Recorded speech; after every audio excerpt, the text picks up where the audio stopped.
Ladies and gentlemen, I am the BENETEMBRY, Benet Embry, host of the Benet Embry Show. They're coming to you live and uncut every Monday. Whoa. Oh. No. Oh, my bad. No, this ain't even Monday. Force a habit. This Wednesday. This is not the Benet Embry Show. This is Down in the 903 with Myzta Hamblen with my special guest, Benet Embry. Down in the 903 with Myzta Hamblen. What up, East Texas? No fakers, no feelings, feeling the feelings and feel the pain. Feeling the villain and killing feelings and everything. A shame that all the mess that I'm hearing from east to west it sound the same. You're looking for the cure and poison the game, no strength. I want the fire to make my eardrums bleed. Feel the heat, let 16 Beretta cock and release. Call me Mr. Zilla, Southern breed, a lyrical beast. And all my people some hungry go-getters, and now we feast. It's about a family's patience, patiently waiting for greatness. It's about coming from nothing and struggle because we hate this. We empty out our pockets while hoping to make a dime. About the grind and the grind, can you hear us? About time.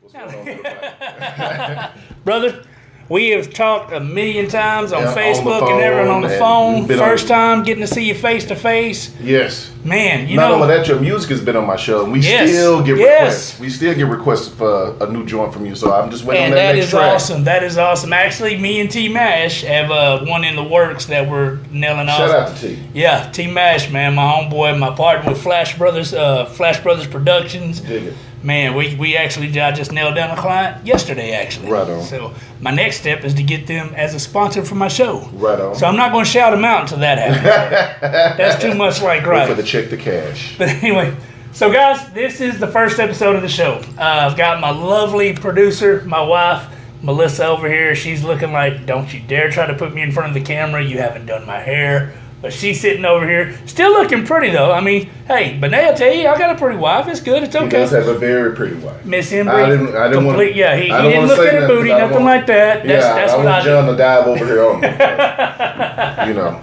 Well, the reason I got Mr. Benet on the show is he is a talk show host actually from Tyler, correct? Born and raised. Raised in Tyler. And now lives in the Dallas-Fort Worth area where he hosts the Benet Embry Show. You can find him on my wall on Facebook. You know what? You tell them where to find your show at. You can go, just Google the Benet Embry Show. We on-air media. That is our network. Currently, right now, we're syndicated over 37 different networks. We have 18 million people tuning in. You can find us on Facebook. Just put in the Benet Embry Show.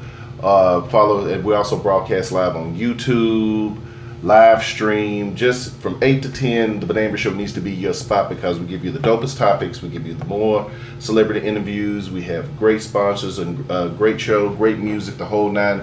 Not only mainstream, but also independent artists because we do believe in giving back. Yes. Now, and also, he has just finished wrapping up production on his new film. You want to tell him about that real quick? We just finished wrapping on the independent feature film, Love Torn Between Two.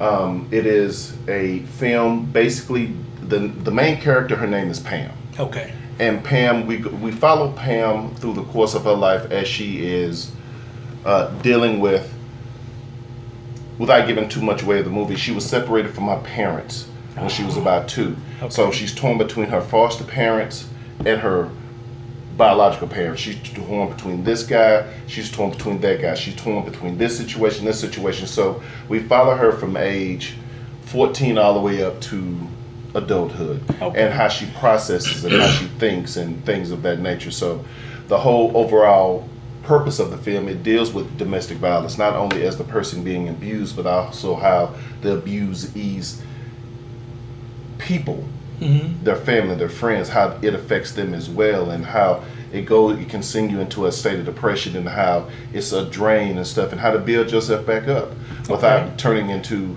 the drugs, the alcohol, and things of that nature. So it's a journey. Awesome.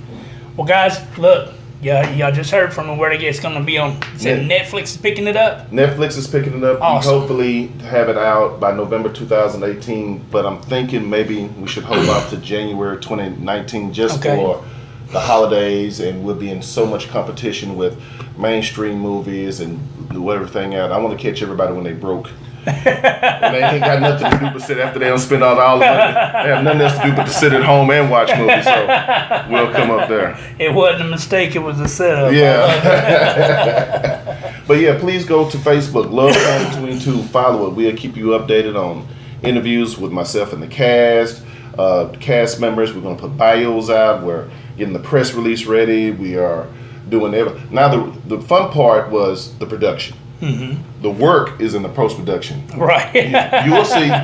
Trust me. I believe it. You will see. So, with that being said, yeah, everybody's excited about it. It's a dope project. Man, I can't wait to see it. Definitely keep an eye out on his wall. Keep an eye out on my wall. I'm definitely going to promote it, not just on my show's wall, but also on the show itself. You'll see me promoting it on my personal page. But let's dive right into this.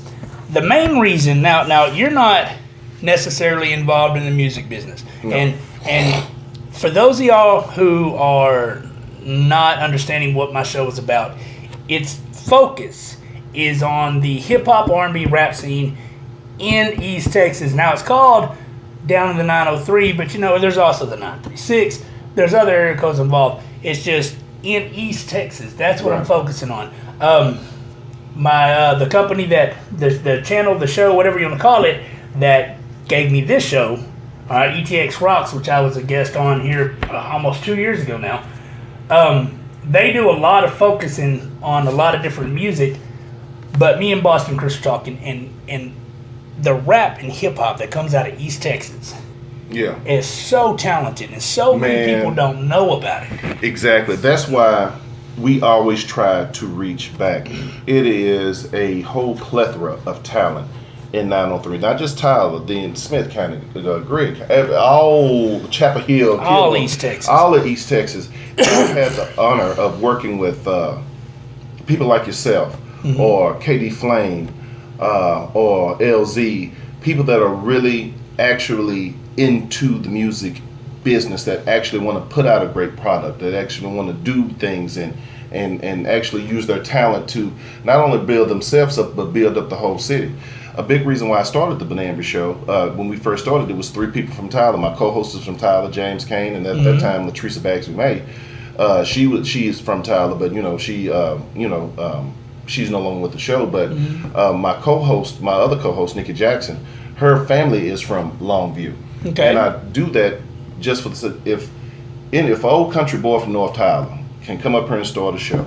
All it takes is a little bit of hard work and some dedication, and they can do the same exact thing. So be true to your craft and be real with your craft. I see a lot of people that will try to put out stuff because it sounds like Drake, or it sounds like Lil Wayne or something like that. That was the dope thing about you. You came out and you were totally original with everything that you did. And I was like, okay, this is a new style. This is a new flavor, and people really dig it. So that's all they really have to do. Awesome.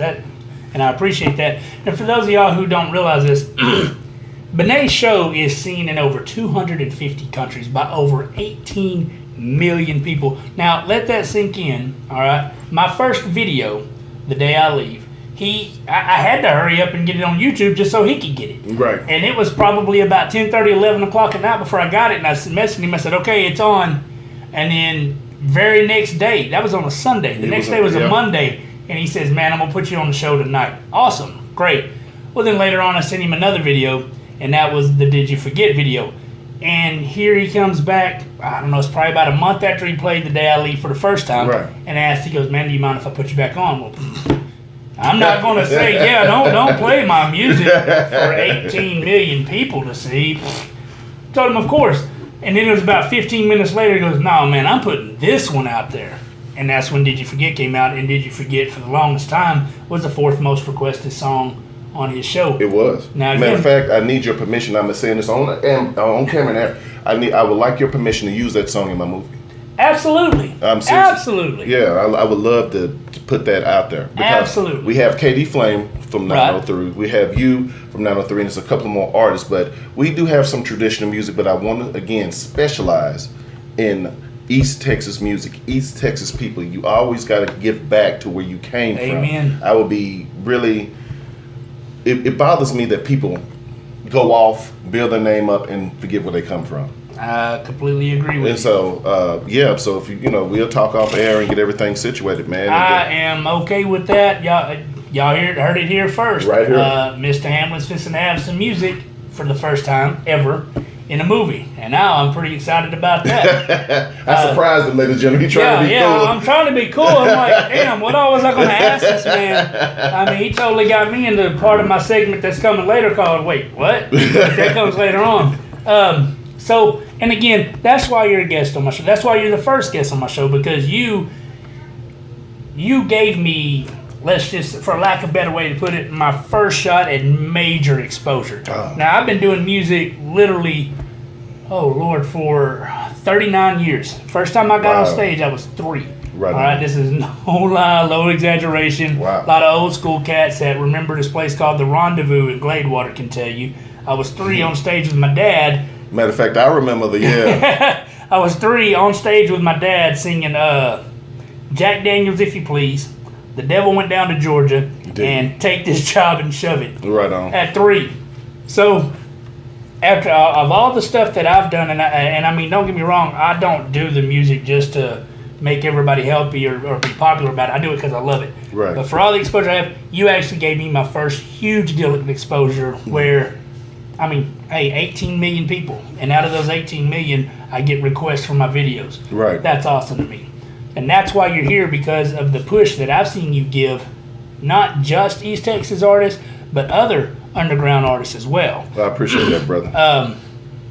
I remember seeing a post that you did on your wall, said, hey, look, man, don't hit me up talking about, somebody that got hot music if that ain't hot. I listen to T-Mash. T-Mash tells me this person's hot. They got to be hot. Yeah, well, T-Mash is, like you said, he's your partner in business and everything, but T-Mash, what I respect about them, everybody he sends me, and he don't send me a lot of people or anything like that, they put out really good music because, and I'm not being funny, but if you bring something to me, I mean, and I'm trying to help and support everybody, it has to be good. Right. And you just can't, step up and go record something and then just shoot it to me, because we have sponsors and we have a vetting system on the show. You send me a track, it gets vetted like everybody else, except when it comes to T-Mash. Right. Because whenever T-Mash, I know it's good, so I don't even have to go through that. I understand the vetting system, but explain to my viewers who may not be aware of what you mean by the vetting system, what you mean. So everybody... And pay attention, guys, because he's fixing to tell you what it takes to get on the Benet Embry Show. So what happens is that an artist sends me a track. We have a team of 5 people, and they listen to it, and they rate it and score it based on, like, maybe 1 to 5 or whatever the situation is. If you meet a certain criteria, like you have to have, like, close to a 20 points or whatever the situation is, and then they'll say, okay, all right, this is good enough to be on this show, or this show. If they score a little lower, then it may be on this show, or this show. Being my show, what it is, you have to be in the top echelon to be there. Like, let me see. When you came in, I think the score that you have to have at least 20 points to be on my show. Mm-hmm. You had 24. Awesome. So, that means everybody who rated you gave you all 5s except 1 who gave you a 4, whatever the situation is. So, don't let me find out who you are. Anyway. So it's there has to be a certain level of professionalism with your music. And not only that, I personally like music that, I understand everybody's talking about the struggle, everybody's talking about this, that, and the other, but give the people, because we're just not talking to people from East Texas. They may know where Dogan is, or may not know where Rico's is, or whatever the situation is. You're talking to people that don't know anything about the East Texas area, mm-hmm. So you are representing the East Texas area, so give them something to think about with your music. It's okay to talk about what set you with or whatever the situation is, but be more than just one of those type dudes, because if you look at it, not that many rappers out there, the mainstream rappers, talk about gang life too much. No, not anymore. Not Not near like they used to. Because people want to be inspired. Mm-hmm. And so when you submit music and you send it to the Benet Embry Show, the Benet Embry Radio Show at gmail.com, just make sure it's your best, because everybody goes through the vetting system, and it may not score high enough to be on my show, but it still may score enough to be on another show. So just be sure and send it to everybody. And right. then, and I'll distribute out and everything like that. Anything I can do to help. So that's how you get on the show. You have to have great music. Your music has to say something. And the vetting system, you have to score high enough to get on the point. Right on. Okay. All right. Now, tell me something. What do you think, and I mean, you ain't got to call out nobody's names, nothing like that. What do you think is one of the main reasons that there's not more artists that are out there from the 903 or 936 from the East Texas area? I think it is a lack of opportunity and a lack of focus. Okay. My whole sole mission with the Benet Embry Show, as far as the music, is to provide opportunities for artists who can't get to that next level. Hopefully somebody will hear them, and you never know what happens if somebody hears your track or whatever the situation is. But I don't think it's a matter of hustle, so to speak. I think a lot of people, they put this out and it gets on the local radio stations, and that's good enough for them. Mm-hmm. And then once it goes to the local radio station, then what's next? Do you take your track and send it to other major publishing, stay away from the 360 deals or whatever the situation is? Do you send it to other record labels? I mean, what are you doing besides? Your goal shouldn't just be to be on the radio. Your goal should be to get you a contract, and a paying contract, right, with different gigs. So I think that's it. And then, life happens, man. I know a couple of cats that are extremely talented, but they can't dedicate the time to their craft like they should or they could, and they, you know what I'm saying? So it's that's what I think. It's funny we talk about the drive of artists, and you shouldn't just set out to have the music on the radio. One of my favorite artists of all time, Tech Nine. Right. Strange Music. He had different labels sign him, and he finally, and then he get released from the label because nobody really knew how to market him. Right. So and I'm very familiar with the story. We love Tech Nine. Me and my wife actually went to see him a couple years ago. It's probably one of the best shows I've ever seen. Right on. But he's got tired of, okay, well, they don't want to put me on the radio. Fine, I'm just going to do my own thing. Exactly. And he doesn't get on the radio. He was on the Jimmy Kimmel Show, which blew me away when he released the song "Fragile" with Kendrick Lamar, and that was off the Something Else album. Well, he turned around and come, and the show that he performed on the Jimmy Kimmel Show wasn't even the song that Jimmy Kimmel liked. Right. He did Mental Giant, and it was great. But Tech Nine is a shining example of someone who doesn't. You're not going to hear his music on the radio too often. Right. You're just not. Same way, kind of like with Erykah Badu. Yeah. Exactly. You're just not going to hear his music too often. But he's not doing. He's like, okay, I'm not doing this for radio stations. I'm doing the music we like. Y'all on this over here. Well, this is what we're on, and I respect that about him. I mean, this man, Forbes list every year consecutively for the #1 hip hop artist. Makes $8 million. When he sells an album for $10, he makes like $9.50 off of it. I mean, and so that's something else I think a lot of artists need to be aware of is know your finances, know the business. If not, the business will take you quick, fast, in a hurry. Get everything in black and white, everything contract. And then not only that, once you get it, take it to another person and let them look at it, somebody with legal experience. Exactly. And let them look at it. I've seen a lot of artists get taken way too fast. And not just a lawyer, an entertainment lawyer. Right. Somebody who knows the verbiage, Okay. Because, I mean, you'd be surprised how many guys you see. Man, look, y'all see all these cats that are all over MTV and all over all these shows and everything else, and they flashing all this money. Well, they get that signing bonus, and they go nuts with it. Or if it's just props, it could be rented. Yeah, and then they turn around, and it ain't no time later they're broke. Exactly. You don't hear nothing from them no more. Shout out to MC Hammer. Hammer, his biggest issue, and man, I was a huge MC Hammer fan. I still like MC Hammer. But one of his biggest issues was, man, he tried to take care of too many people. Yeah. You know, I mean, and that's There's nothing wrong with you don't don't forget where you come from, but at the same time, self-preservation is the first law of nature. Exactly. That's exactly it. Survival of the fittest. Right on. You know, but so we went over what got you into pushing music on your show. Okay, what is some surefire ways for someone not to get their music on your show?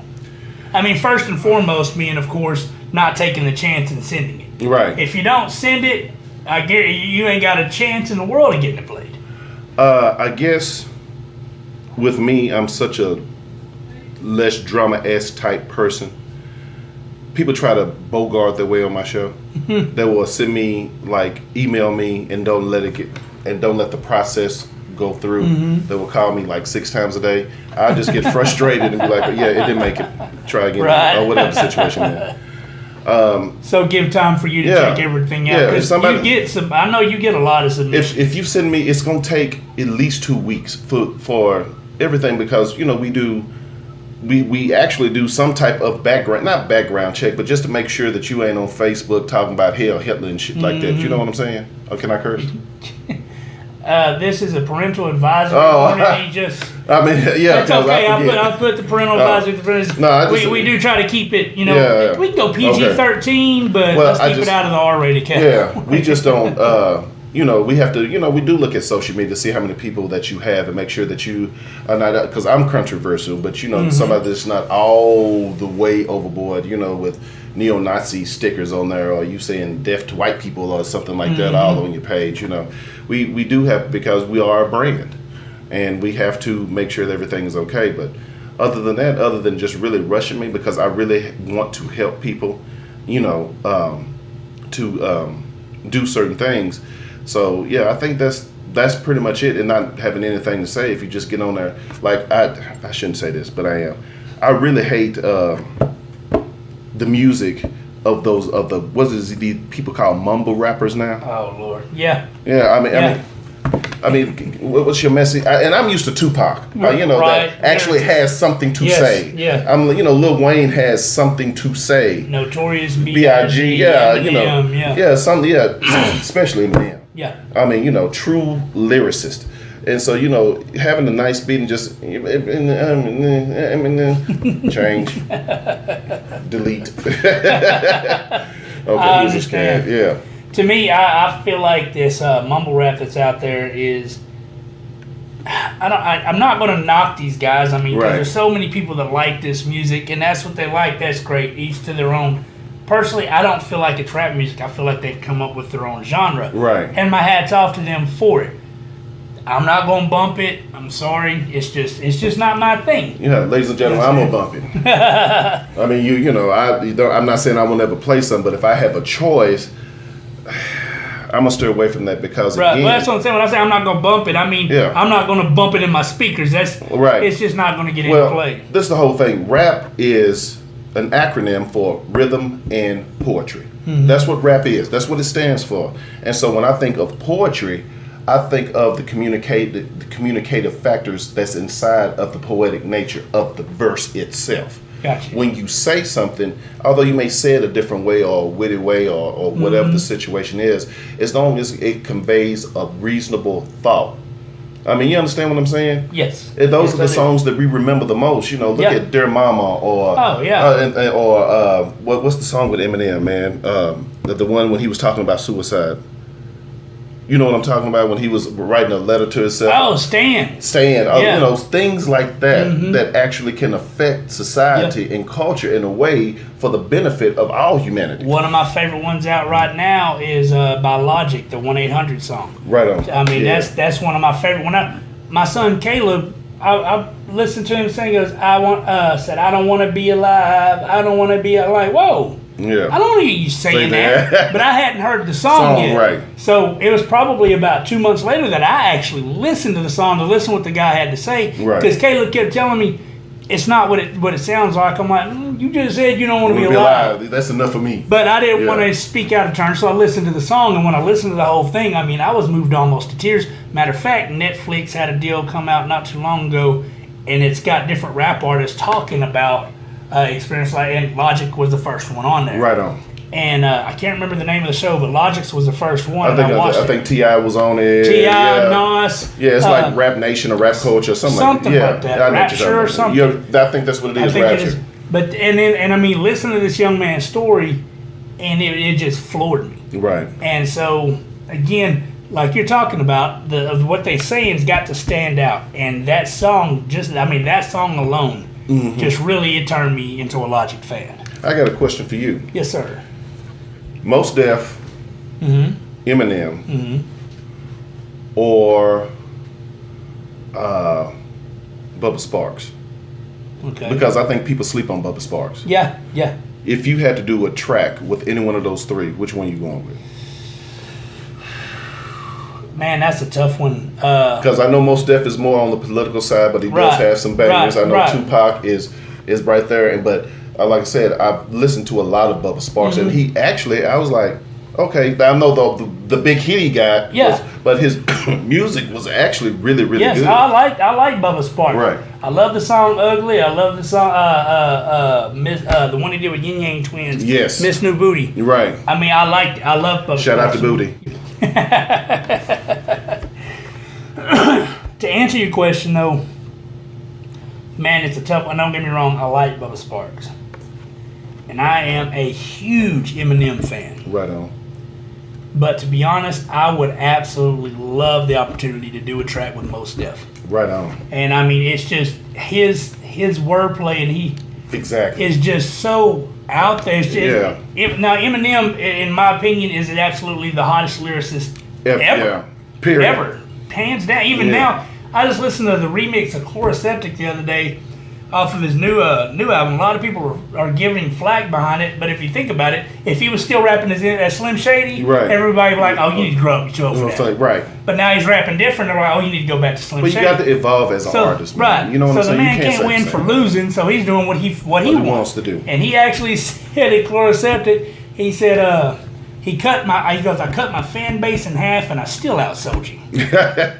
Who says you know? I'm still tripping on what he said about Donald Trump. I was like, that was perfect. I was man, he killed that.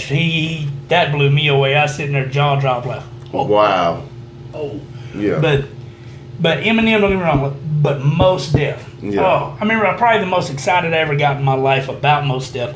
I was up in Anchorage, Alaska a couple years ago visiting my brother Darius. And Mos Def was coming to Rum Runners, which was a club up there. And I was actually, while I was up there visiting, working at Rum Runners, doing security, bouncing, stuff like that. They're paying $15 an hour. I can make money on vacation. I'm good with that. Right on. And the DJ, one of the DJs there, told me about it. And I said, oh, dude, I'd love to open up for him. Right on. So he got the owners and they called it in. And it was going to happen. I was like, holy crap. And I was like, I'm going to have to stay here longer than supposed to, but I'm opening up for Mos Def. Right on. And then, like, 3 days later, Mos Def's people hit him back and said, hey, Mos has got his own people he's got opening up. Oh, okay. I was like, man. Dig that. But yeah, Mos Def, most definitely. There's no doubt about it. The reason why I asked that is just, I think creative minds think alike, and you'll see people gravitate to one thing or the other, and we're not in the imitation business, but there has to be some type of form of originality associated with your favorite acts or whatever, because we are all influenced. Yes. Even with radio, I'm influenced by certain people. Even when I act, I'm influenced by certain people. So I was just checking, though. Yeah, well, and there's different songs that I've got that I do that, not really imitating others, but I might flip my tongue in a way that, like, say, Bone Thugs used to do. Right. And it's paying homage. That's exactly. the way I look at it. Exactly. It's paying homage to those who inspired me. Let's see, what else was I going to ask you? I think that literally that was all the questions I had for you. I just having a good time visiting with you. Yeah, man. We're supposed to have done this a long time ago. And you know what, man? I like your show, man. This reminds me of what David Letterman is doing on Netflix with his show. Just having a conversation. Oh, yeah. Sitting Yeah. down and having a conversation with people. And we're this isn't where I'm normally going to be doing the show at. I've actually got a studio owned by Chris Don K. London in Longview, Texas, that I'll be shooting the rest of the episodes for when, or not all the episodes, but when I interview local artists, that's where we're going to be at because I like to give back. Chris London's a great guy. He's got a nice setup, a nice studio. Some people and he knows the music business inside and out. He went to school for it. Well, yeah. So I'm gonna shoot it there. Thank you so much for having me on, man. Because, ladies and gentlemen, I said, "You sure you want me?" Oh yeah, absolutely. I couldn't think of a better first I guest. said, "You sure you want me to come on, dog?" I mean, you know. But you know what's cool? Let me give you some of the people I've talked to that are interested in being on the show. Mr. Lee, Right on. multi-platinum producer, UGK, Ghetto Yeah. Boys, everybody. I think he's doing some work with Nipsey Hussle right now, and I believe he said Willie D. Oh wow. I've got him Dick. coming up after the 5th. I'll be interviewing him, and I'll probably come back up here for that. Norman Mousequake Barrett. Oh wow. I've interviewed him for the ETX Rock Show. I had such a great time interviewing him. I'm going to interview him again for my show. He is by far the best engineer I've ever met. He's got such an ear. He let me hear some upcoming music that he's got coming out by some big name artists. I can't say the names, and Right. it just blew me away. Some of the stuff good.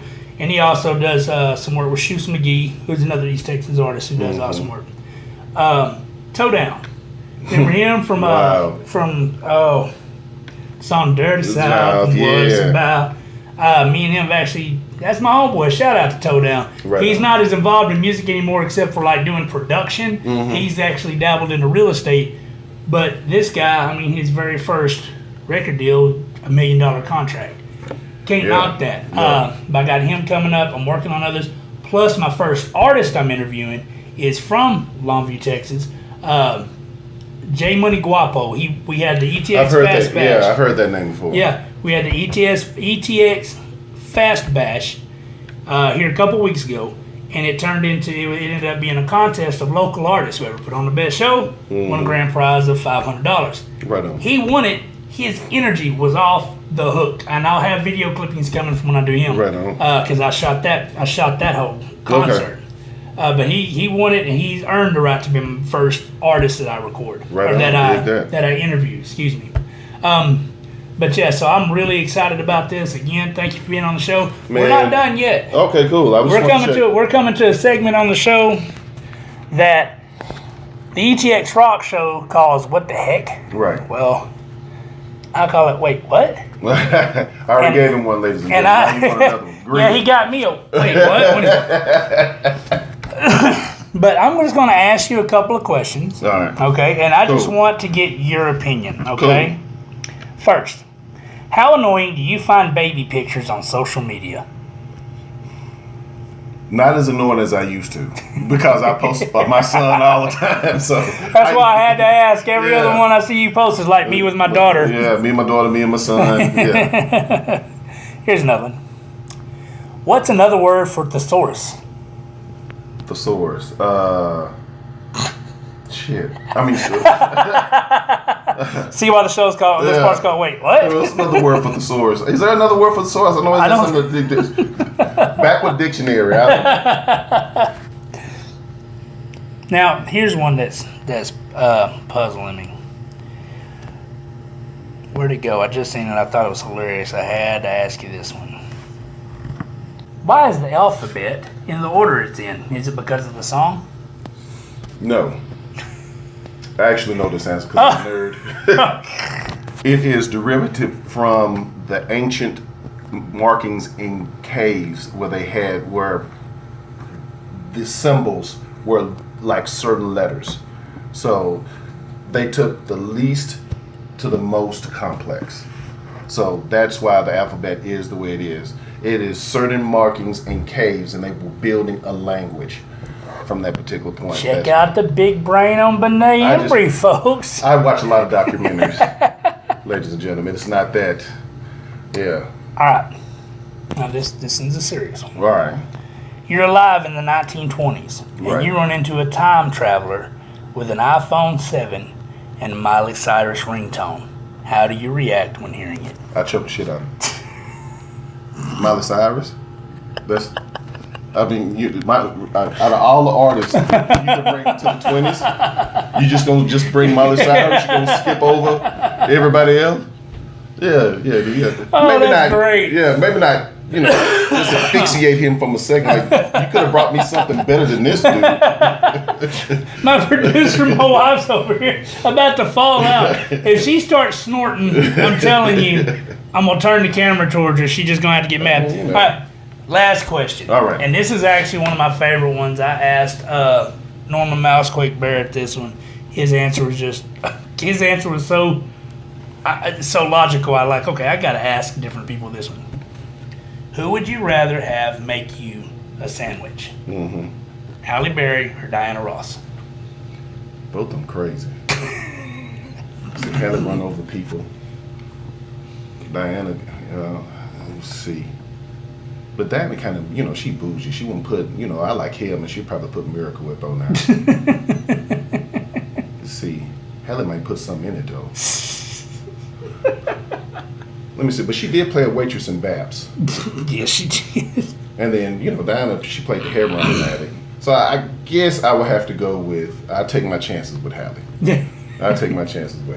So I believe Mousequake said Diana Ross because she's an old country girl. Yeah. And he said Halle Berry's like half a click away from crazy. So half? Shout out to Halle. Just don't ride with her or marry her. All right. Real quick, let everybody know that wants to submit the music to you, where they need to submit it to. The Benet Embry Radio Show at gmail.com. Just send it through. I promise you, we acknowledge every single submission that we have. We take it through the vetting systems, and you would hear something. Either, hey, it'll be on this day, or we'll tell you, and we'll give you constructive criticism on why it's not being played. It was a cat came on there. It was great music, great verse, but it was so gang related that I knew it would scare our sponsors, and we shouldn't. You know what I'm saying? I completely understand. That being said, but yes, send me your music, and if I can't get it on my show, I know a lot of people that know a lot of people. It can definitely get on, and I've actually passed off other artists. And this is the whole point of this show, ladies and gentlemen, is networking. Right. Getting the East Texas hip hop, R&B, rap scene, getting it out there in front of more people. That's the whole point of this show. Benet, thank you, ladies and gentlemen. Catch him on the Benet Embry Show Monday nights, 8 to 10 on Air Media, or you can go to subscribe to our YouTube channel. We'll be live every Monday, or you can go to live stream. You can follow us on Facebook Live, because the way it looks on the studio is the way it looks on Facebook Live. So yeah, please go check us out. Check him out. He told you where to send the music. Thanks for tuning in to Down in the 903 with Myzta Hamblen. Thank you, Boston Chris, for this opportunity. Thank you, ETX Rock Show, for checking me out as well. Now, if you have anything you want to submit, any artists that are interested in being on the show, please email me, tell me about yourself, and please send me links to your music to thatdamnham@gmail.com. That's ThatDamnHam@gmail.com. Again, brother, thank you for coming. Man. Thank you, too. See y'all next time.